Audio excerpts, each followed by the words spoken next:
Hello friends, सभी को good morning, सभी को मैरी क्रिसमस। एक बार फिर से Montu science king YouTube channel पर आप सभी का स्वागत है। मैं मोन्टू वर्मा आज आपके लिए एक नया चैप्टर लेकर आया हूँ, रेस्पिरेटरी सिस्टम। तो आइए हेडिंग लगा दीजिए, रेस्पिरेटरी सिस्टम।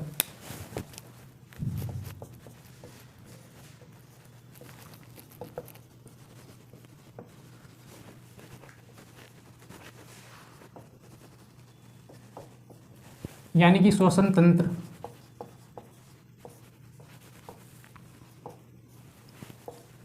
देखिए दोस्तों, क्या होता है कि वायुमंडल से ऑक्सीजन को फेफड़ों तक ले जाना और फेफड़ों से CO2 युक्त वायु को बाहर निकालने की जो क्रिया होती है, यही श्वसन कहलाती है। दोस्तों, यदि बात करें तो इसे ब्रीथिंग या सांस लेना कहते हैं, लेकिन सामान्यतः हम इसे रेस्पिरेशन के नाम से जानते हैं। दोस्तों, क्या होता है कि हमारे जीवित रहने के लिए श्वसन की क्रिया का होना या सांस लेने की क्रिया का होना बहुत ज़रूरी माना जाता है। दोस्तों, आपने एक गाना भी सुना होगा कि जिंदा रहने के लिए तेरी कसम, एक मुलाकात जरूरी है सनम। तो आइए इसकी 2 लाइन गा करके सुनाता हूँ। वैसे क्या है कि मेरी आवाज़ इतनी अच्छी नहीं है, फिर भी कोशिश करता हूँ कि ये 2 लाइन अच्छे से गाऊँ। जिंदा रहने के लिए तेरी कसम, जिंदा रहने के लिए तेरी कसम, एक सांस जरूरी है सनम। दोस्तों, जिंदा रहने के लिए मुलाकातों का होना ही काफ़ी नहीं है, सांस की क्रिया का भी होना बहुत ज़रूरी है। दोस्तों, यदि सांसें चलती रहेंगी तो मुलाकातें तो बार बार होती रहेंगी। देखिए दोस्तों, साइंस की लैंग्वेज में बात करें तो रेस्पिरेशन की जो डेफिनेशन होती है वो क्या होती है, तो आइए हेडिंग लगा दीजिए,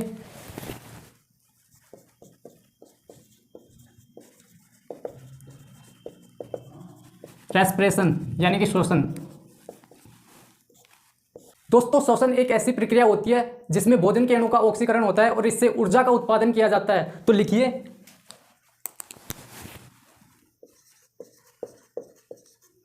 श्वसन एक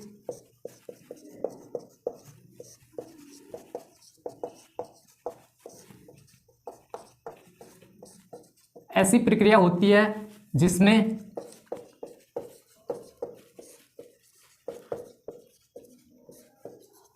भोजन के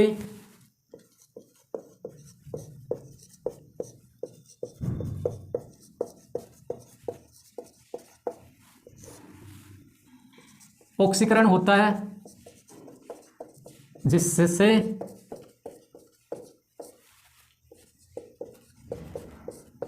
ऊर्जा का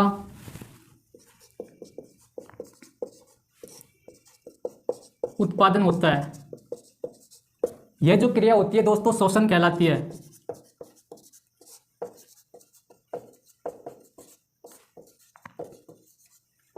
और यह एक कैटाबॉलिक प्रोसेस होती है।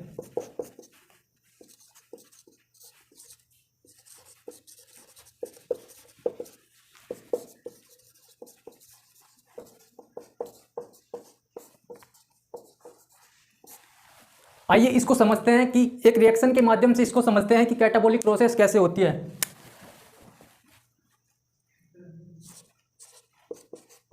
देखिए, हमने ये भोजन का अणु ले लिया ग्लूकोज C6H12O6।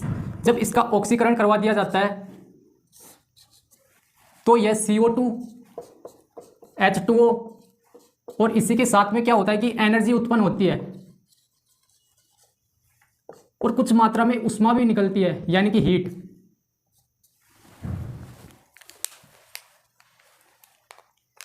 ये ग्लूकोज होता है।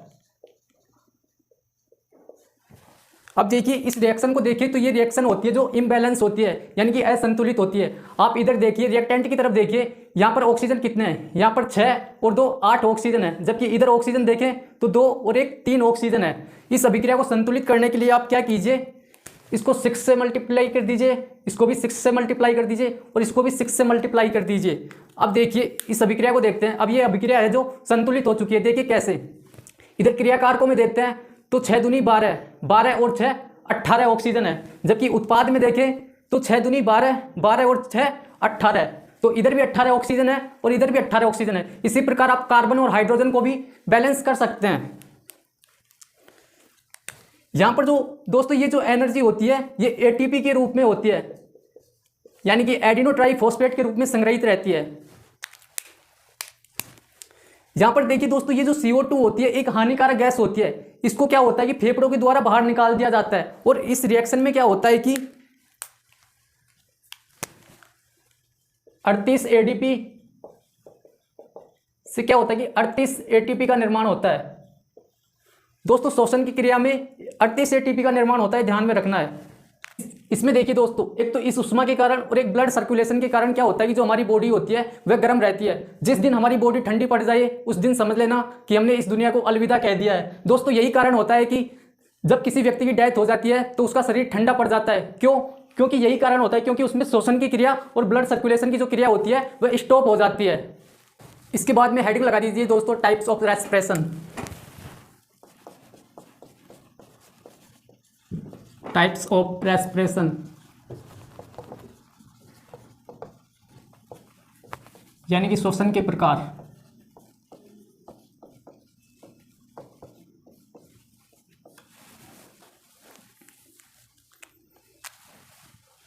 इसके दो प्रकार होते हैं दोस्तों, आइए देखते हैं कौन कौन से दो प्रकार होते हैं।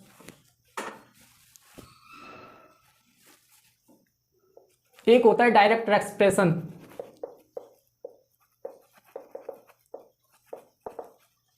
यानी कि प्रत्यक्ष श्वसन।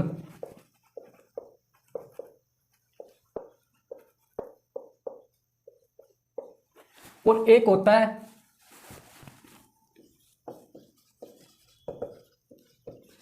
इनडायरेक्ट रेस्पिरेशन,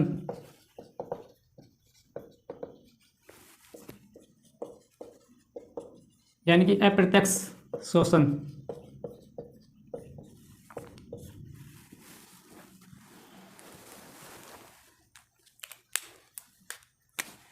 देखिए दोस्तों, ये जो डायरेक्ट रेस्पिरेशन होता है ये एक कोशिकीय जीवों में पाया जाता है।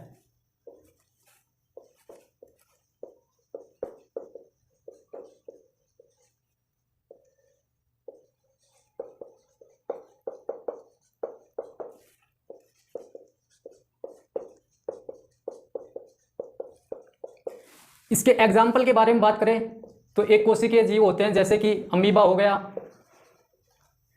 स्पंज हो गए और हाइड्रा हो गया। इन सभी में डायरेक्ट रेस्पिरेशन पाया जाता है। जबकि जो दूसरा प्रकार होता है यह उच्च श्रेणी के जीवों में पाया जाता है।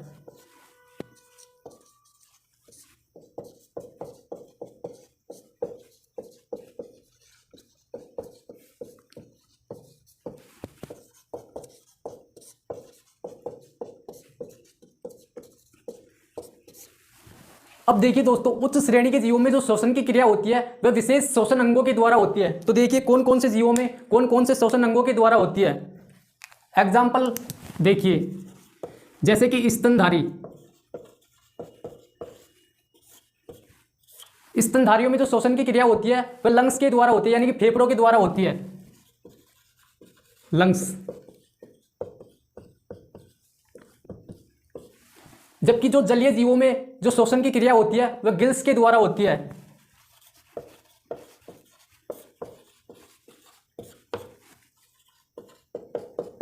गिल्स यानी कि क्लोम। इसके बाद में जो कीड़े मकोड़े होते हैं यानी कि इंसेक्ट होते हैं, उनमें जो श्वसन की क्रिया होती है वह ट्रेकिया के द्वारा होती है, श्वास नाल के द्वारा होती है। तो लिखिए कीटों में ट्रेकिया यानी कि श्वास नली।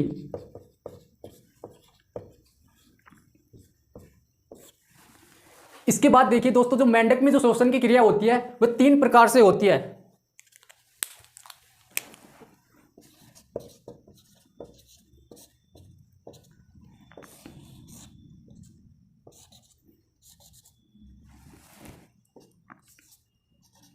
नंबर 1 देखिए, जब मेंढक पानी में होता है तो इसकी जो यह अवस्था होती है टैडपोल कहलाती है। और टैडपोल में जो श्वसन की क्रिया होती है वह गिल्स के द्वारा होती है। जब मेंढक भूमि के ऊपर होता है तो इसमें जो श्वसन की क्रिया होती है वह फेफड़ों के द्वारा होती है। और जब मेंढक भूमि के अंदर होता है तो इसमें जो श्वसन की क्रिया होती है वह स्किन के द्वारा होती है, यानी कि त्वचा के द्वारा होती है। तो आइए लिखिए, जब मेंढक जलीय अवस्था में होता है तो इसकी जो यह अवस्था होती है टैडपोल कहलाती है। और इसमें जो श्वसन होता है वह गिल्स के द्वारा होता है, यानी कि क्लोम्स के द्वारा होता है। जब मेंढक भूमि के ऊपर होता है यानी कि भूमि पर होता है तो इसमें जो श्वसन की क्रिया होती है वह लंग्स के द्वारा होती है।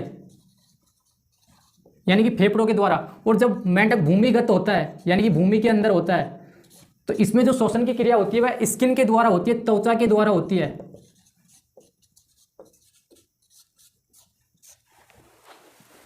इसके बाद एक नोट लगा करके लिखिए दोस्तों,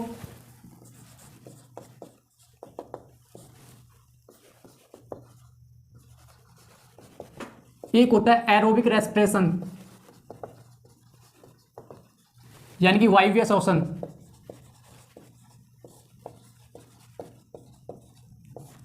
और एक होता है एनारोबिक रेस्पिरेशन यानी कि अवायवीय श्वसन।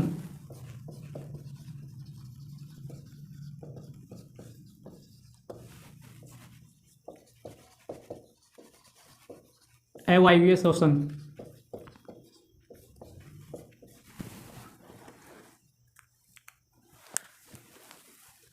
देखिए दोस्तों, ये जो वायवीय श्वसन होता है जैसा कि नाम से ही पता चल रहा है कि वायु की उपस्थिति में होता है, यानी कि मुख्यतः ऑक्सीजन की उपस्थिति में होता है। तो लिखिए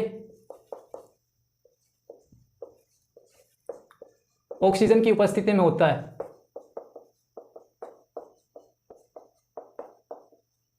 दोस्तों वायवीय श्वसन में ग्लूकोज का कंप्लीट ऑक्सीडेशन होता है। तो लिखिए इसमें ग्लूकोज का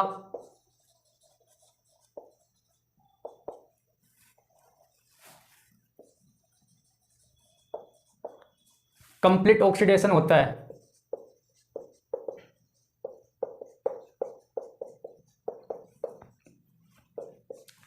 इसके बाद देखिए जो ये वायवीय श्वसन की जो क्रिया होती है ये साइटोप्लाज्म व माइटोकॉन्ड्रिया में संपन्न होती है। तो लिखिए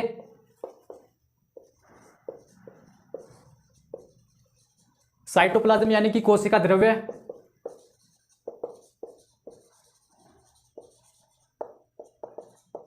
और माइटोकॉन्ड्रिया में संपन्न होती है। इसके बाद देखिए वायवीय श्वसन के दौरान 38 एटीपी का निर्माण होता है।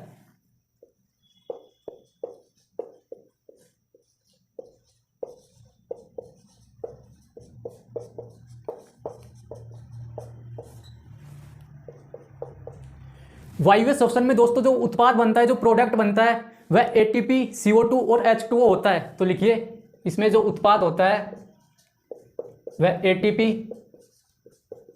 CO2 और H2O होता है।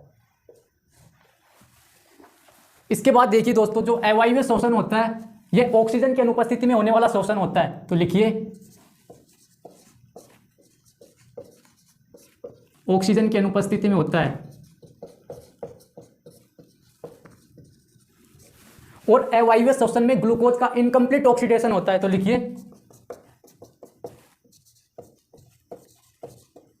इसमें ग्लूकोज का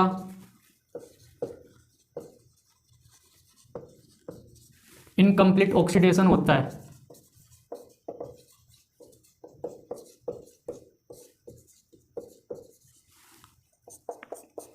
दोस्तों ये जो अवायवीय श्वसन होता है केवल साइटोप्लाज्म के अंदर होता है।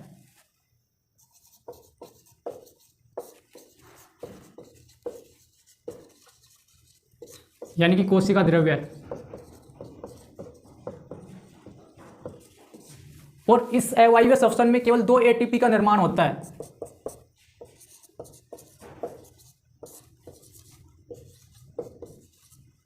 केवल 2 एटीपी का निर्माण।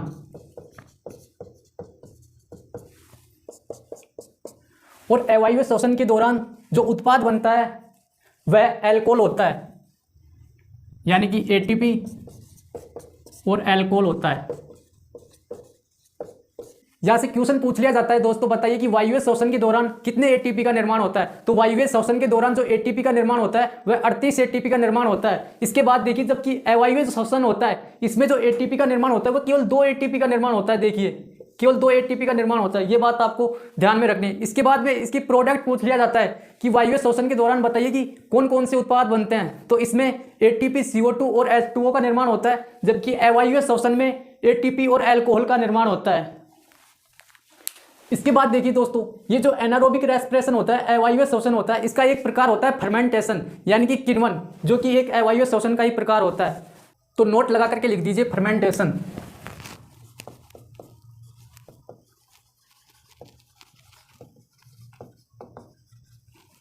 यानी कि किण्वन।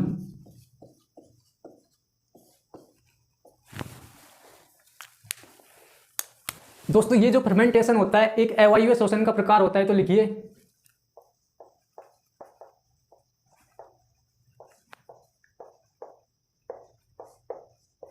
अवायवीय श्वसन का प्रकार।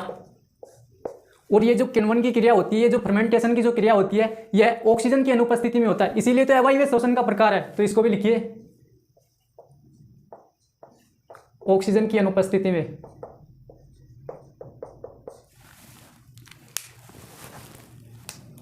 अब देखिए ये जो फर्मेंटेशन होता है इसके भी दो प्रकार होते हैं।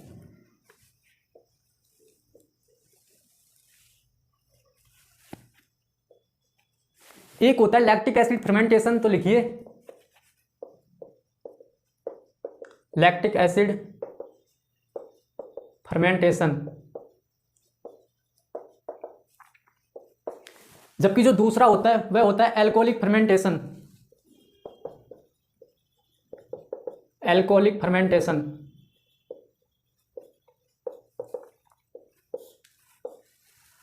अब देखिए दोस्तों ये जो लैक्टिक एसिड फर्मेंटेशन होता है ये स्केलेटल मसल्स के अंदर पाया जाता है, यानी कि कंकाली पेशियों के अंदर पाया जाता है। तो लिखिए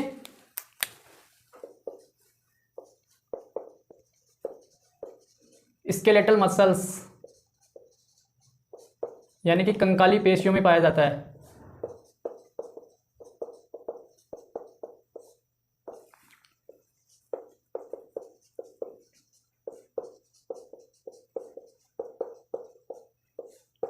और इस लैक्टिक एसिड फर्मेंटेशन के दौरान जो उत्पाद बनता है वह लैक्टिक एसिड बनता है। इसमें जो उत्पाद बनता है वह लैक्टिक एसिड बनता है।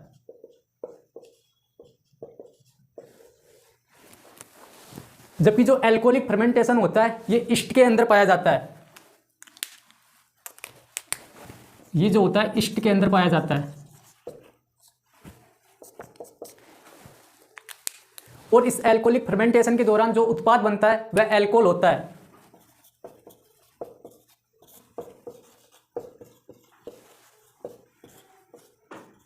यानी कि C2H5OH, ये एल्कोहल का फॉर्मूला होता है।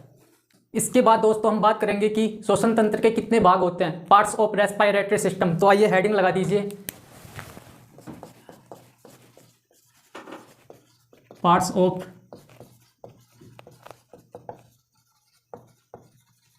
Respiratory system.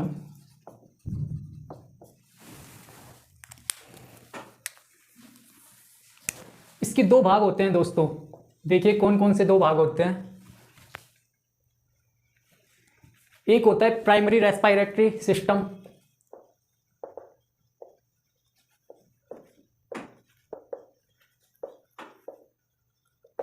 और दूसरा होता है सेकेंडरी रेस्पिरेटरी सिस्टम।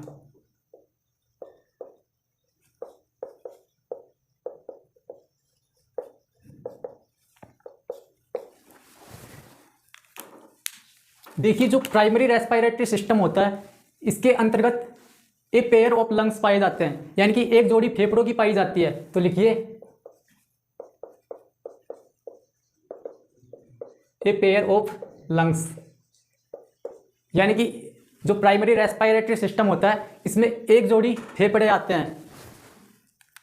अब देखिए ये जो फेफड़े होते हैं ये कहाँ पर स्थित होते हैं, तो ये जो फेफड़े होते हैं ये हमारे शरीर के अंदर थोरेसिक कैविटी के अंदर स्थित होते हैं, यानी कि वक्ष गुहा में पाए जाते हैं। तो लिखिए इनकी जो साइट होती है वो देखिए, यानी कि थोरेसिक कैविटी।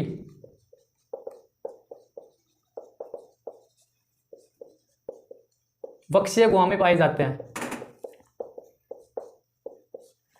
दोस्तों इसी थोरेसिक कैविटी के अंदर, यानी कि इसी वक्षीय गुहा के अंदर निम्न प्रकार की संरचनाएं भी पाई जाती हैं। तो आइए देखते हैं कौन कौन सी संरचनाएं होती हैं।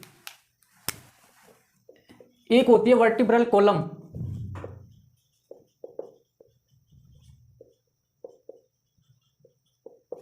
इसे हिंदी में कशेरुक दंड कहते हैं।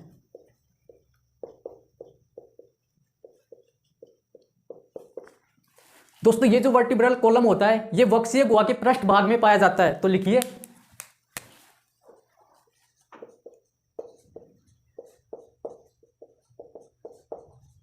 वक्षीय गुहा के पृष्ठीय भाग में पाया जाता है।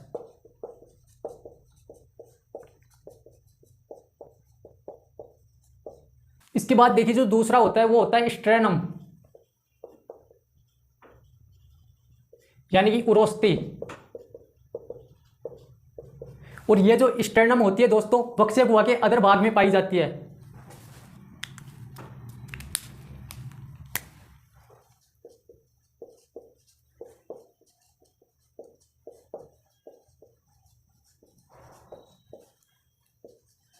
वक्ष्य गुहा के अधर भाग में। इसके बाद देखिए एक होता है रिप्स, यानी कि पसलियां। और ये जो पसलियां होती है ये थोरेसिक कैविटी यानी कि वक्ष्य गुहा के पार्श्व में पाई जाती है, यानी कि साइड में पाई जाती है। तो लिखिए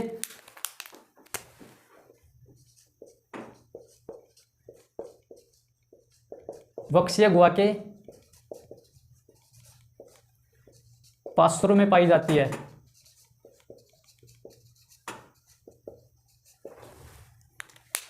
इसके बाद देखिए दोस्तों जो चौथा होता है वह होता है डायफ्राम,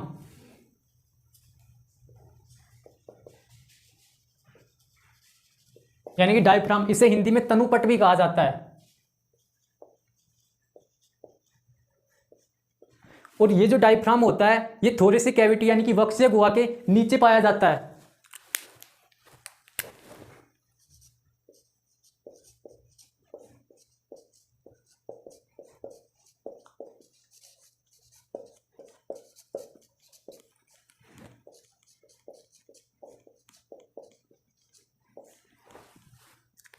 इसके बाद देखिए दोस्तों ये जो सेकेंडरी रेस्पिरेटरी सिस्टम होता है इसमें क्या होता है कि जो रेस्पिरेटरी ऑर्गन होते हैं वे श्वसन मार्ग का काम करते हैं। तो आइए देखते हैं कौन कौन से श्वसन मार्ग होते हैं। इसमें पहला होता है नासा छिद्र,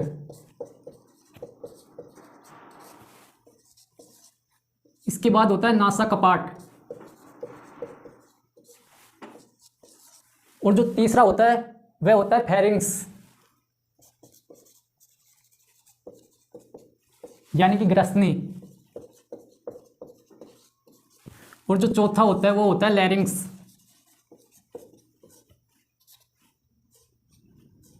यानी कि स्वर यंत्र। इसे एक नाम से और जानते हैं साउंड बॉक्स,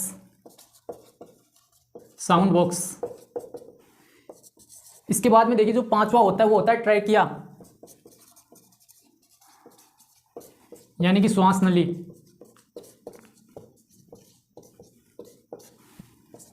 इसके बाद में होता है ब्रोंकाई,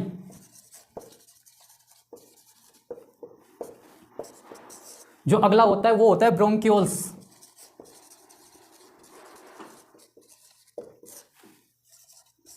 और जो ब्रोंकियोल्स के बाद में होता है वो होता है एल्वुलाई, कूपिका, इसे ही वायुकोश भी कहा जाता है। जबकि जो अगला होता है वो होता है ब्लड।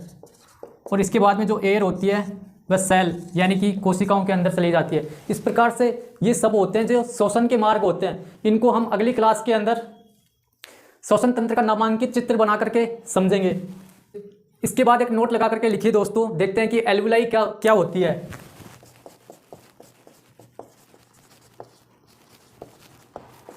एल्वुलाई, इसे एक नाम से और जानते हैं न्यूमोसाइट।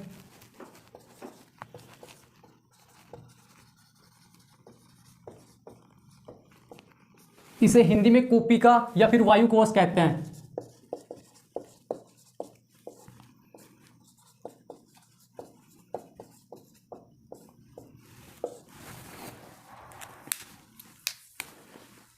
देखिए दोस्तों ये जो एल्वुलाई होती है ये सिंपल स्क्वैमस एपिथेलियम की बनी होती है, यानी कि सरल सल की उपकला की बनी होती है। तो ऐड कीजिए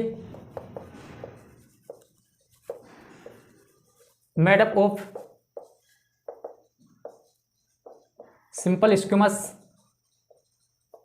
एपिथेलियम। इसके बाद देखिए दोस्तों ये जो एल्वुलाई होती है इसे फेफड़ों की संरचनात्मक और क्रियात्मक इकाई के नाम से जाना जाता है। तो लिखिए इसे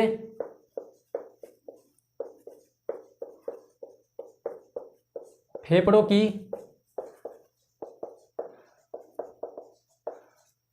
क्रियात्मक व संरचनात्मक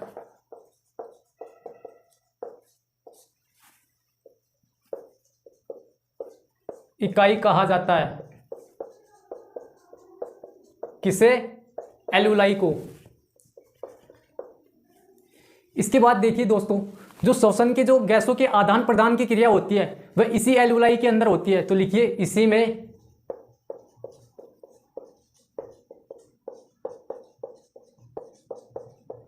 गैसों के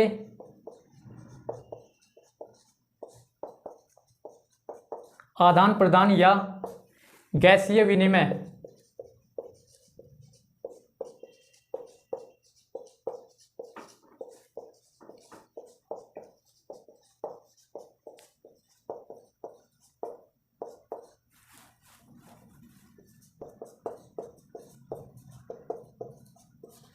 दोस्तों, जो गैसीय विनिमय की जो क्रिया होती है, जो गैसों के आदान प्रदान की जो क्रिया होती है, इसी एल्यूलाई के अंदर होती है।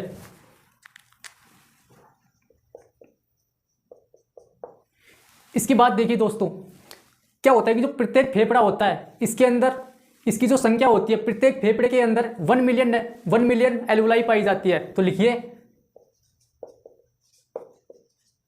प्रत्येक फेफड़े में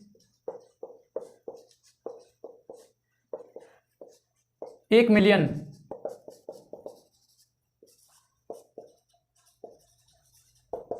एल्यूलाई पाई जाती हैं।